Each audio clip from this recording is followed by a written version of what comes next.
What happened on that Friday afternoon in Beverly Hills would change two women's lives forever. But nobody could have predicted that the person who would become the hero of this story was the same woman who had been invisible in that mansion for 2 years. This is the story of how Helena Sanchez, a 43-year-old Latina housekeeper, jumped into a pool to save her millionaire employer and discovered that sometimes the people we overlook the most are exactly the ones we need the most. It was 3:15 in the afternoon on October 14th when Claire Whitmore stood on the marble terrace of her $12 million Beverly Hills mansion, watching the party planning team put the finishing touches on her son Joe's 7th birthday celebration. The infinity pool sparkled like liquid diamonds under the California sun, surrounded by white and gold balloons that cost more than most people's monthly salary. Claire adjusted her Hermes bracelet and checked her Cartier watch with a practiced gesture of someone who had never had to worry about money, at least not since her divorce settlement 2 years ago. Claire was the kind of woman who commanded attention without trying. At 45, she maintained the kind of figure that required a personal trainer, a nutritionist, and weekly spa treatments. Her honey blonde hair was always perfectly styled, her nails always immaculate, and her wardrobe consisted entirely of designer pieces that most people could only dream of owning. She had that polished, untouchable beauty that came from never having worked a day of manual labor in her life, never having to choose between paying rent or buying groceries, never having to worry about anything more serious than which charity gala to attend or which vacation home to visit for the weekend. But what people didn't see, what Claire worked very hard to hide behind her perfect makeup and designer clothes, was the profound loneliness that had settled into her bones since her divorce from Joseph Whitmore Sr., the tech mogul who had built his empire and then decided he wanted a younger wife to share it with. Claire had gotten the house, the cars, and a settlement that would keep her comfortable for life, but she had lost the only man she had ever loved and had been left to raise their son alone in a world that suddenly felt much bigger and emptier than it ever had before. The party guests would start arriving in an hour. 37 children from Joe's exclusive private school, along with their equally exclusive parents, would soon fill the backyard with the kind of controlled chaos that only the very wealthy could afford. There would be a professional magician, a face painter, a balloon artist, and a catered lunch that cost more per person than most families spent on food in a week. Everything had to be perfect because in Claire's world, everything always had to be perfect. As she surveyed the scene, making sure every detail met her impossibly high standards, Claire barely noticed the small, quiet woman in the gray uniform who was carefully placing fresh towels on the pool chairs. Helena Sanchez moved through the space like a ghost, performing her duties with an efficiency that came from 2 years of learning exactly how Mrs. Whitmore liked things done. She folded each towel with precise corners, arranged them at exactly the right angle, and made sure they were positioned perfectly on each chair, all while remaining virtually invisible to the woman who employed her.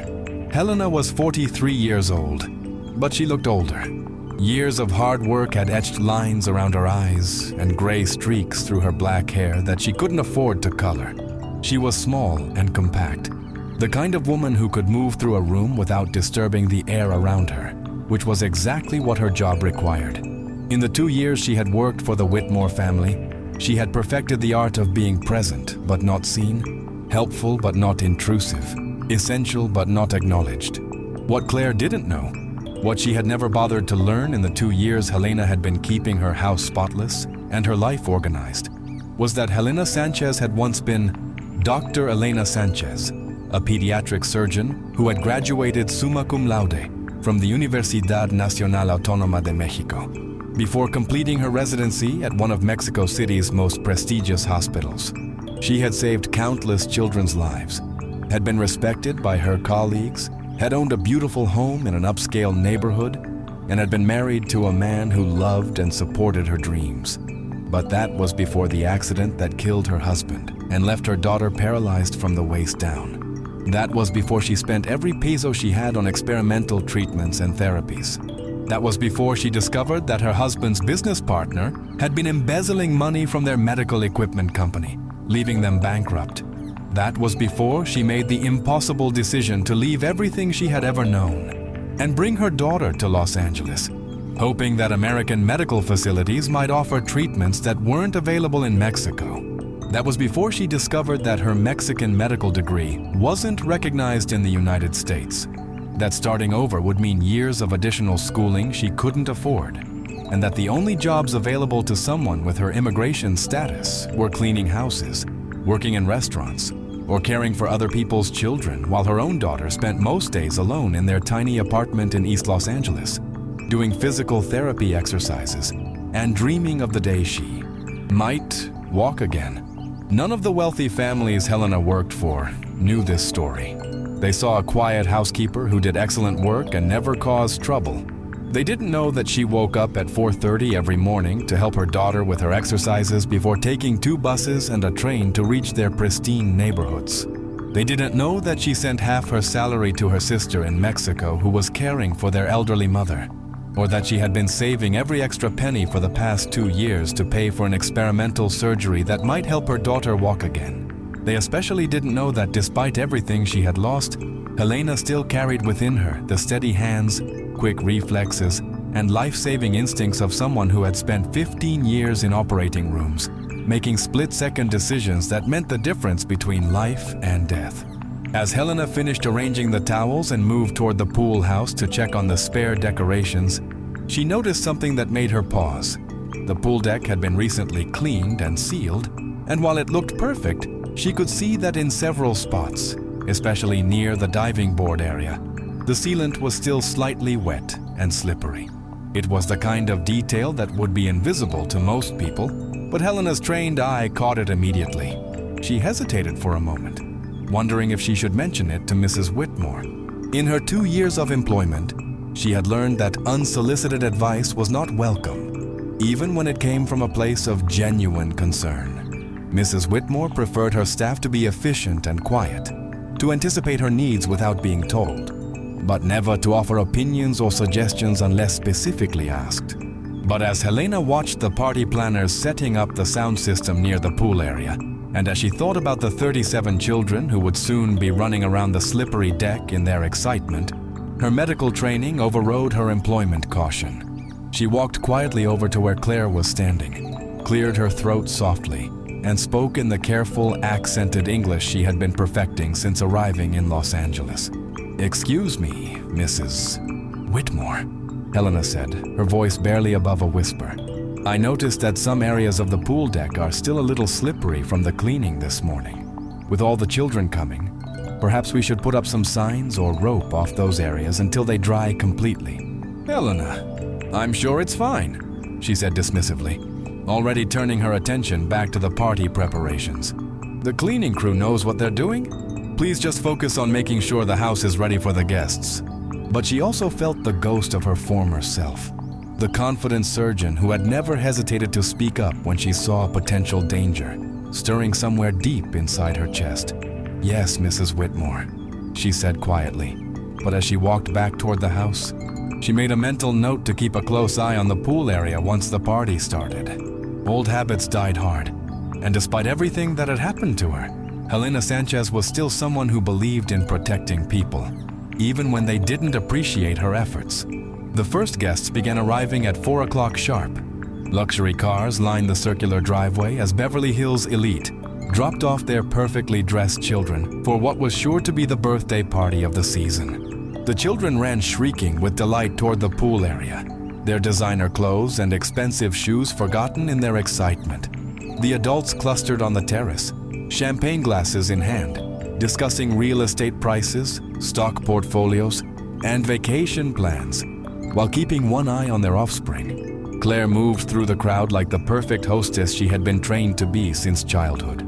She air-kissed the other mothers, complimented their outfits, and made small talk about private school applications and country club memberships. She wore a flowing white sundress that had cost more than Helena made in 3 months, paired with gold sandals that had 4-inch heels and looked like they belonged on a red carpet rather than at a children's party. Joe, the birthday boy, was having the time of his life. At 7 years old, he had inherited his mother's striking features and his father's confidence. But unlike his parents, he had a sweetness and authenticity that hadn't yet been polished away by privilege. He ran from activity to activity with genuine joy, thanking the magician with real enthusiasm, hugging the face painter when she finished his superhero design, and making sure every one of his friends felt included in the celebration. Helena watched the party from the kitchen window as she prepared fresh fruit platters and refilled ice buckets. She had always loved children, had chosen pediatric surgery specifically because she wanted to heal young people and give them the chance to grow up healthy and strong. Watching Joe's innocent happiness brought back memories of her own daughter at that age, before the accident that changed everything, when Sophia would run and laugh and dream about becoming a dancer or a teacher, or maybe even a doctor like her mother. But there was something else Helena noticed as she watched the party. Something that made that familiar knot of concern tighten in her stomach. Despite the laughter and celebration, despite the perfect decorations and expensive entertainment, there was a sadness around the edges of the scene that reminded her too much of her own life. She could see it in the way Claire smiled just a little too brightly, laughed just a little too loudly, and how her eyes would sometimes go distant even in the middle of a conversation. Helena recognized that look because she saw it in her own mirror every morning. It was the look of someone trying very hard to hold everything together, someone putting on a performance of happiness while struggling with loneliness and loss that threatened to overwhelm them if they let their guard down for even a moment.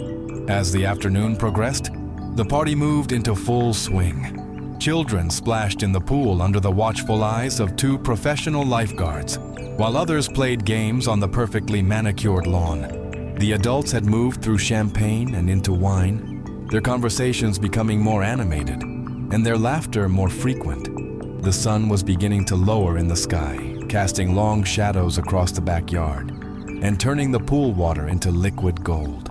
Helena had been moving in and out of the crowd for hours, refilling drinks, cleaning up discarded plates, and making sure everything ran smoothly. She noticed that Claire had been drinking more than usual, not enough to be obvious to the guests, but enough that Helena could see it in the slight looseness of her gestures, the way she laughed just a beat too late at jokes, and how she seemed to be working a little harder to maintain her perfect posture. It was 6:30 when the incident that would change everything happened. The formal party was winding down, but several families had stayed for the more casual dinner portion of the celebration. The children had been in and out of the pool all afternoon, and now they were gathered around the shallow end, playing a loud and enthusiastic game of Marco Polo, while their parents sat at the beautifully set dinner tables, enjoying the golden hour light and the 3rd or 4th glass of wine. Claire had been posing for photos with Joe and his birthday cake when her phone rang. Helena could see her face change as she looked at the caller ID, watched her expression shift from party hostess brightness to something much more complicated and painful. Claire excused herself from the group and walked toward the pool area, pressing the phone to her ear with a tension in her shoulders that hadn't been there moments before. From the kitchen window, Helena could see Claire pacing back and forth along the pool's edge as she spoke into the phone. Even from a distance, it was clear that this wasn't a pleasant conversation. Claire's free hand was gesturing sharply. Her perfect posture had given way to an agitated forward lean, and Helena could see that whatever was being said on the other end of that call was causing Claire real distress. Helena couldn't hear the words, but she could see the emotional impact. Claire was arguing with someone, her voice rising despite her obvious efforts to keep the conversation private. Helena had learned to read people's emotions from a distance during her years as a surgeon, when she often had to deliver difficult news to families and needed to gauge their reactions before choosing her words. What she was seeing now was someone receiving news that was not just disappointing, but devastating. The conversation lasted nearly 10 minutes, during which Claire's agitation grew more and more visible. She was crying now, though she was trying to hide it from her guests, and Helena felt her heart ache with recognition. She had looked exactly like that on the day she learned that the experimental treatment her daughter needed wasn't covered by insurance, that the surgery that might give Sophia her mobility back would cost more money than Helena could earn in 5 years. When Claire finally ended the call, she stood for a long moment with her back to the party, clearly trying to compose herself. She wiped her eyes carefully to avoid smudging her makeup, took several deep breaths, and then attempted to return to her hosting duties. But Helena could see that something fundamental had shifted. The brittle brightness that had carried Claire through the day was cracking, and beneath it was a raw vulnerability that she was struggling desperately to hide. Claire walked back toward the dinner tables, but Helena noticed that her usually perfect balance seemed slightly off. Whether it was the emotion from the phone call, the wine she had been drinking throughout the afternoon, or simply the strain of trying to maintain her composure, Claire's normally confident stride had become less steady. She was still wearing those impossibly high gold sandals, still moving with the practiced grace of someone who had been wearing designer heels since she was a teenager. But Helena's trained eye could see the small signs of instability.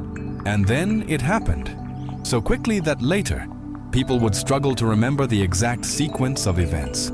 Claire was walking along the edge of the pool, heading back toward the dinner tables, when Joe called out to her from the water. "Mom? Mom, watch this!" he shouted, preparing to show off a new diving trick he had been practicing. Claire turned toward her son with the first genuine smile she had worn since that devastating phone call, her face lighting up with the pure love she felt for this little boy who was the center of her world.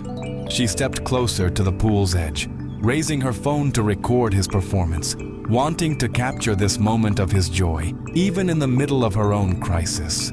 But as she moved closer to the water, positioning herself for the best camera angle, the heel of her left sandal caught in a small crack in the pool decking. The same crack that Helena had noticed earlier, the one made more dangerous by the slippery sealant that hadn't completely dried.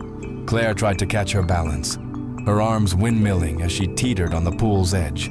But the combination of the wine, the emotion, the high heels, and the slippery surface created a perfect storm of disaster. For a moment that seemed to last forever, Claire hung suspended between balance and catastrophe, her eyes wide with the sudden realization that she was about to fall into the water.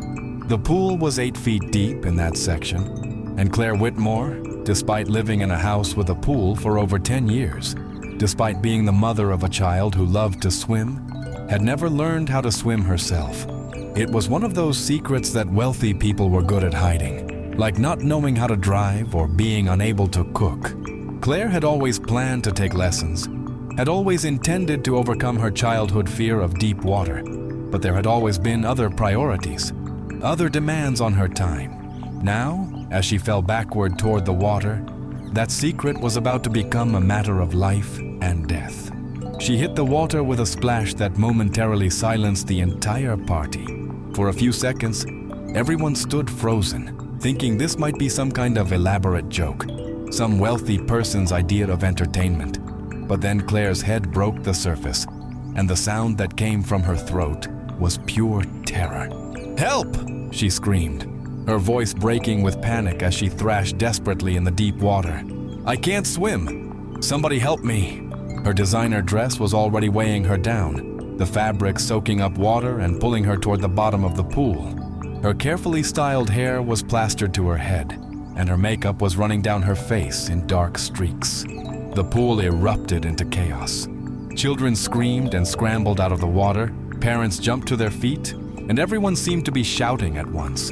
The 2 professional lifeguards were at the other end of the pool, dealing with a minor scrape one of the children had gotten on the diving board. Several of the male guests began pulling off their shoes and jackets, preparing to jump in, but they were all the way across the pool deck and would need precious seconds to reach her.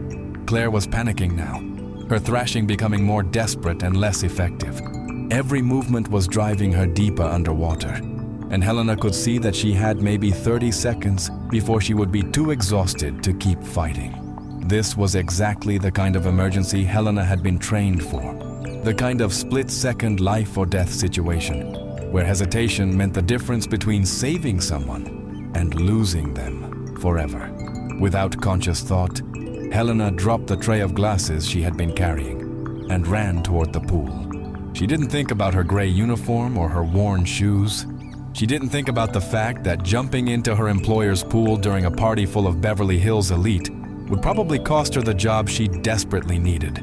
She didn't think about anything except the drowning woman who had maybe 20 seconds left before she went under for the final time. Helena hit the water in a perfect diving form that spoke of years of competitive swimming in her youth. Years of training that she had never forgotten, even though she hadn't had access to a pool since arriving in Los Angeles. The cold shock of the water activated every instinct she had developed during her residency, when she had worked in the emergency room and trauma unit, when she had learned to move quickly and efficiently in crisis situations. She reached Claire in 4 powerful strokes, immediately recognizing the classic signs of a drowning victim in the panic phase. Claire was vertical in the water, her head tilted back, gasping for air whenever she managed to break the surface.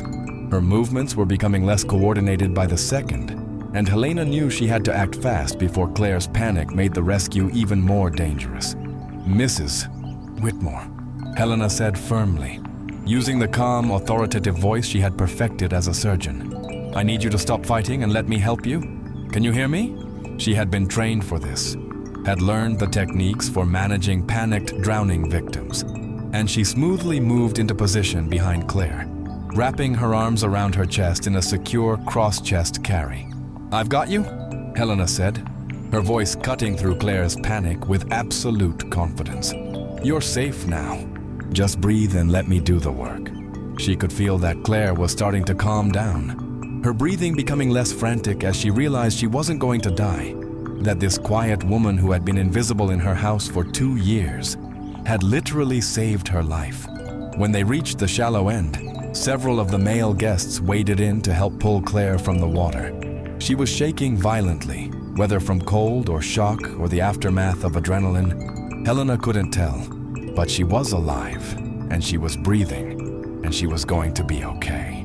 Helena stood waist deep in the shallow end, watching as the other guests fussed over Claire, wrapping her in towels and asking if she needed medical attention. For a moment, Helena felt invisible again, just another part of the scenery now that the crisis had passed. The hero of the moment, the person who had actually saved Claire's life, was already being overlooked as the drama shifted to caring for the victim. But then, something extraordinary happened.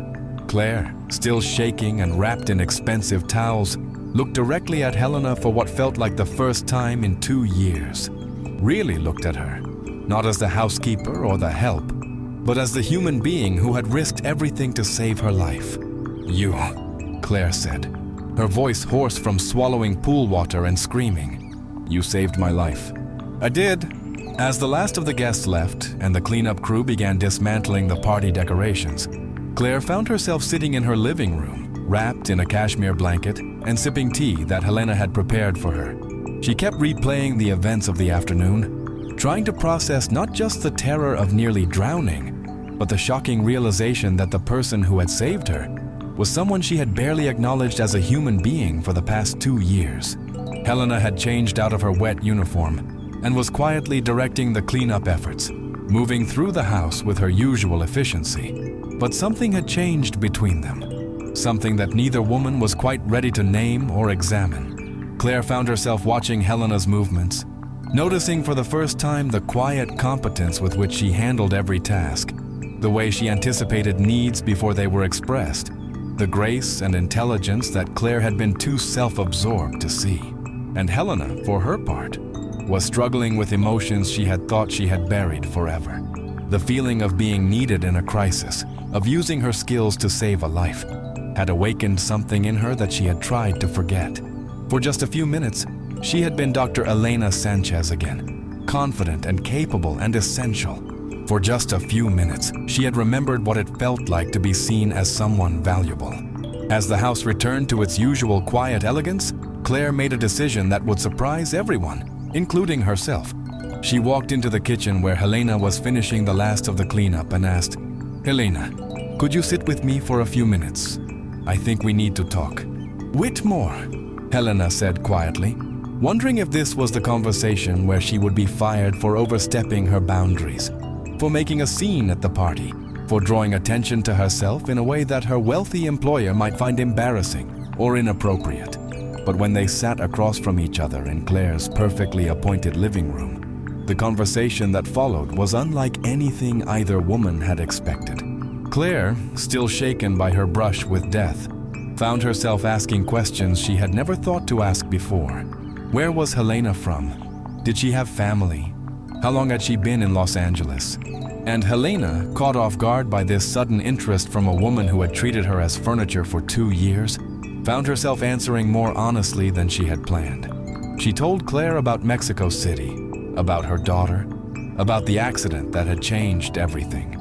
She didn't mention her medical background, not yet, but she shared enough of her story that Claire began to understand that the quiet woman who cleaned her house had a life full of struggle and sacrifice that Claire had never bothered to imagine. As they talked, Claire felt something shifting inside her chest, a crack in the wall of privilege and assumption that had surrounded her for her entire life. She began to see Helena not as the help, but as a woman who had given up everything to care for her disabled child, who had crossed borders and learned a new language, and taken whatever work she could find to survive in a country that often treated people like her as invisible. And Helena, despite her years of disappointment and dismissal, found herself cautiously responding to Claire's genuine interest and concern. For the first time in 2 years, she felt like she was being seen as a complete person, not just as someone who performed services. But what neither woman knew yet was that this conversation was just the beginning. The phone call that had so upset Claire earlier that evening was from her ex-husband's lawyer, informing her that Joseph was challenging the custody agreement and seeking full custody of Joe. The legal battle that was about to begin would test everything Claire thought she knew about herself, and she was about to discover that the person she would most need to rely on was the same woman she had overlooked for 2 years. And Helena was about to learn that sometimes the most unexpected opportunities come disguised as the worst possible disasters, and that the courage to jump into a pool to save someone's life might be exactly the same courage needed to save her own daughter's future. The rescue had lasted less than 5 minutes, but its consequences would ripple through both women's lives in ways neither of them could have predicted. As they sat in that elegant living room, talking honestly for the first time, both Claire and Helena were standing on the edge of discoveries that would change everything they thought they knew about themselves, about each other, and about what it really means to save someone's life. But that was a story that would unfold over the days and weeks to come, a story that would test both women's strength, courage, and capacity for growth in ways they never could have imagined. The rescue in the pool had been dramatic and immediate, but the real rescue, the one that would transform both of their lives, was just beginning. The next morning, Claire woke up with the kind of clarity that sometimes comes after a near-death experience. The terror of drowning, the shame of needing to be rescued, and the shocking realization that she had been saved by someone she had treated as invisible had combined to create a perspective shift that felt almost physical. For the first time in years, she saw her life not as a series of entitlements and expectations, but as a series of choices and consequences. She found Helena in the kitchen, preparing Joe's breakfast with the same quiet efficiency she brought to every task. But now Claire noticed details she had never seen before. The way Helena cut Joe's toast into perfect triangles because she had somehow learned that was how he liked it. The way she had his vitamins arranged next to his orange juice. The way she had quietly learned his preferences and routines without ever being asked to pay such close attention. "Helena," Claire said, her voice softer than it had ever been when addressing her housekeeper. "Could we continue our conversation from last night? There are things I need to understand and things I need to tell you." Joseph Whitmore Sr. wasn't just seeking custody of Joe. He was also challenging the divorce settlement, claiming that Claire had hidden assets and demanding a complete financial audit that could potentially leave her with nothing. More devastating still, Joseph had hired a private investigator who had uncovered some of Claire's most carefully guarded secrets. The drinking that she thought she had hidden so well, the prescription medications she had been taking to manage her anxiety and depression, the nights when Joe had been cared for by nannies while Claire attended parties she couldn't even remember. All of it was being compiled into a case that painted her as an unfit mother and a woman who had married for money and was now trying to cheat her way to an undeserved fortune. "He's going to destroy me," Claire said, tears streaming down her face as she finally allowed herself to show vulnerability in front of another person. And the worst part is, some of what he's saying is true. I have been drinking too much. I have been taking pills to get through the day. I have been so lost since the divorce that I've barely been present for my own son. What if he's right? What if Joe would be better off with his father? When you fell into the pool yesterday, what was the first thing you thought about? That is the thought of a woman who loves her child more than her own life. But watching Claire's terror at the thought of losing her son, Helena recognized something that transcended employment status and social class and immigration documents. She recognized one mother's desperate love for her child, and she knew she couldn't stand by and watch that love be destroyed by a system that was designed to favor men with money and power. Mrs. Whitmore, Helena said, her voice taking on the authority that Claire had never heard from her before. There are things about me that you don't know. Things that might help you with your situation if you're willing to trust me. She told Claire about medical school, about her residency, about the years she had spent in operating rooms making life and death decisions. She told her about the successful practice she had built, the respect she had earned from her colleagues, the comfortable life she had created for her family. She told Claire about the night everything changed, when a drunk driver ran a red light and slammed into the car, carrying her husband and daughter home from a school recital. About the months in the hospital, watching her daughter fight for her life, learning that the spinal cord injury would likely mean Sophia would never walk again. About discovering that her husband's business partner had been embezzling money, leaving them bankrupt just when they needed resources the most. She told Claire about the impossible choice she had made to leave everything behind and bring Sophia to Los Angeles, where the experimental treatments and advanced prosthetics that might give her daughter mobility again were only available to people who could afford them. About learning that her medical degree meant nothing without proper documentation, that the skills she had spent decades developing were worthless in a country that saw her only as cheap labor. I have been cleaning houses for 2 years, Helena said, her voice steady despite the pain of these admissions. Not because I don't know how to do anything else, but because it was the only work available to someone in my situation. Every dollar I earn, every sacrifice I make, is so that someday I can afford the surgery that will help my daughter walk again. The woman who had been cleaning her house, who she had barely acknowledged as human, was a trained surgeon who had given up everything for her child's future. The quiet efficiency Helena brought to household tasks wasn't the skill of a career domestic worker. It was the precision and attention to detail of someone who had spent years in life or death situations, where every movement mattered. How much?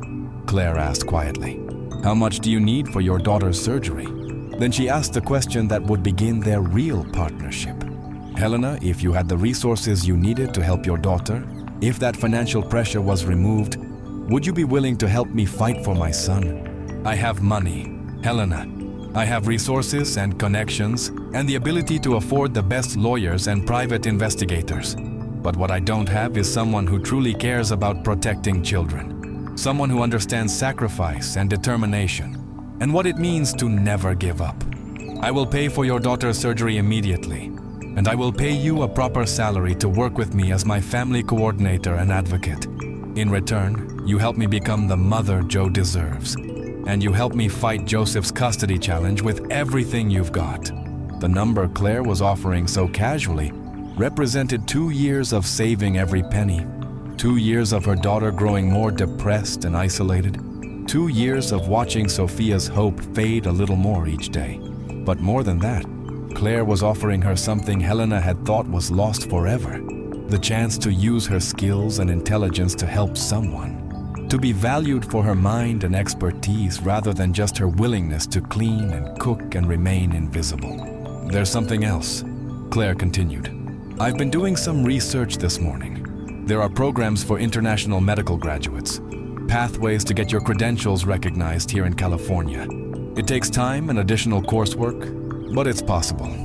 If you're willing to work with me, I'm willing to support you through that process as well. Whitmore, I don't know what to say. Working alongside Helena, learning to see her life through the eyes of someone who had sacrificed everything for their child, Claire began to understand what real motherhood looked like. It wasn't about providing material luxuries or throwing expensive parties. It was about showing up every day, about being present and attentive, about putting your child's needs before your own comfort and convenience. Helena moved into the guest house on Claire's property, partly for convenience, but mostly so that Sophia could have access to the pool for her physical therapy. Watching Claire interact with Sophia, seeing the gentle patience and genuine interest she showed in the girl's progress, Helena began to understand that underneath the privilege and polish, Claire was someone who genuinely wanted to do better, to be better. The custody battle that followed was brutal in the way that only fights between wealthy people can be. Joseph's lawyers painted Claire as an alcoholic gold digger who had married for money and was now trying to steal his fortune. They brought up every mistake she had ever made, every moment of poor judgment, every instance where she had fallen short of perfect motherhood. But Claire's legal team, coordinated by Helena and supported by resources that even Joseph's wealth couldn't match, fought back with devastating effectiveness. They uncovered Joseph's own drinking problem, his history of infidelity, the way he had abandoned his family emotionally long before the divorce was finalized. More importantly, they documented the dramatic positive changes in Claire's life, the way she had eliminated her dependency on alcohol and prescription medications, the way she had restructured her entire existence around Joe's well-being. The most powerful testimony came from Joe himself, who spoke with heartbreaking honesty about how much happier his mother had become since Helena joined their family. He talked about how his mom now helped with his homework instead of leaving it to tutors, how she cooked breakfast with him on weekends, how she listened to his worries and fears instead of assuming that material comfort was enough to make him happy. But it was Helena's background investigation that provided the evidence that ultimately won the case. Using her medical knowledge and her understanding of how to research someone's health history, she uncovered medical records that Joseph's lawyers had tried to hide. Records showing that Joseph Sr. had been treated for cocaine addiction multiple times, that he had been involved in several drunk driving incidents that had been covered up by expensive lawyers, and most damaging of all, that he had been diagnosed with a personality disorder that made him prone to manipulation and emotional abuse. When the custody hearing finally took place, Claire was a different woman from the one who had fallen into the pool 6 months earlier. She testified with quiet confidence about the changes she had made in her life, the way she had restructured her priorities around Joe's needs, and the support system she had built around their family. She spoke about Helena not as an employee, but as a partner, someone who had helped her understand what true sacrifice and dedication looked like. The judge's ruling was unequivocal. Not only did Claire retain full custody of Joe, but Joseph's visitation rights were restricted due to his documented substance abuse problems and mental health issues. The financial settlement was also upheld in its entirety, ensuring that Claire would have the resources she needed to provide for Joe's future. But the real victory wasn't in the courtroom. It was in the transformation that had taken place in both women's lives. Claire had discovered that her wealth and privilege were tools that could be used to help others, that her resources came with responsibilities she had never acknowledged. She had learned to be present, to listen, to sacrifice her own comfort for someone else's well-being. And Helena had rediscovered the confidence and expertise that had been buried under 2 years of being treated as invisible. The surgery for Sophia had been successful beyond anyone's expectations. Not only could she walk again, but she was thriving in her new school, making friends, and talking about becoming a doctor like her mother someday. More than that, Helena was well on her way to having her medical credentials recognized in California. The coursework was challenging, especially while balancing her responsibilities with the Whitmore family, but she was excelling in every area. Claire had arranged for her to shadow physicians at Cedars-Sinai, and several department heads had already expressed interest in having her join their teams once her certification was complete. The partnership between Claire and Helena had evolved into something neither woman had expected, a genuine friendship based on mutual respect and shared values. They had learned to see past the superficial differences in their backgrounds and recognize the similarities in their dedication to their children and their determination to create better lives for their families. A year after the pool incident, Claire threw another party at the Beverly Hills mansion. But this celebration was different from Joe's 7th birthday party in every way that mattered. Instead of an ostentatious display of wealth, it was a celebration of transformation and new beginnings. The guest list included Helena's family from Mexico, who had flown in to celebrate Sofia's recovery and Helena's acceptance into the medical residency program at UCLA. It included Joe's classmates and their families, but also children from the community center, where Claire had begun volunteering, teaching financial literacy to single mothers. It included colleagues from Helena's new position at the hospital, where she was working part-time while completing her certification requirements. Most importantly, it included Sofia, walking confidently in the shallow end of the pool, teaching Joe's younger cousins how to float and kick. The same pool where Claire had almost drowned had become a symbol of healing and new possibilities for both families. As Claire watched Helena working alongside the other physicians who had come to the party, seeing how naturally she fit back into the medical community that had once been her whole world, she felt a profound sense of gratitude for the accident that had brought them together. If she hadn't fallen into that pool, if Helena hadn't been brave enough to jump in after her, both of their lives would have continued on their previous trajectories. Claire becoming more isolated and bitter, Helena remaining invisible and undervalued. Instead, they had saved each other in ways that went far beyond physical rescue. Claire had learned that real security came not from hoarding resources, but from using them to lift others up. Helena had learned that her worth wasn't determined by other people's ability to see her value, that her expertise and experience had meaning regardless of where she had been born or what documents she carried. The party was winding down when Joe approached his mother with the kind of serious expression that 8-year-old boys wore when they had something important to say. "Mom," he said, "I'm glad you fell in the pool, and Sofia wouldn't be able to walk, and Helena wouldn't be a doctor again, and you wouldn't be happy like you are now." She thought about the chain of events that had led from that moment of terror in the pool to this evening of celebration and community. "You're absolutely right," Claire told her son. "Sometimes the scariest things that happen to us turn out to be exactly what we needed." She had learned that saving someone's life could take many forms, that rescue could be as simple as seeing someone's worth when the rest of the world overlooked it, and that sometimes the people who seem to need saving the most are actually the ones with the strength to save others. Helena finished arranging the kitchen and walked out to the pool area where Claire was sitting, looking out over the water that had once nearly claimed her life and had ultimately given her a new one. "Thank you," Claire said quietly, "for jumping in that day, for trusting me with your story, for showing me what real courage looks like. For the first time in 2 years, for seeing who I really was."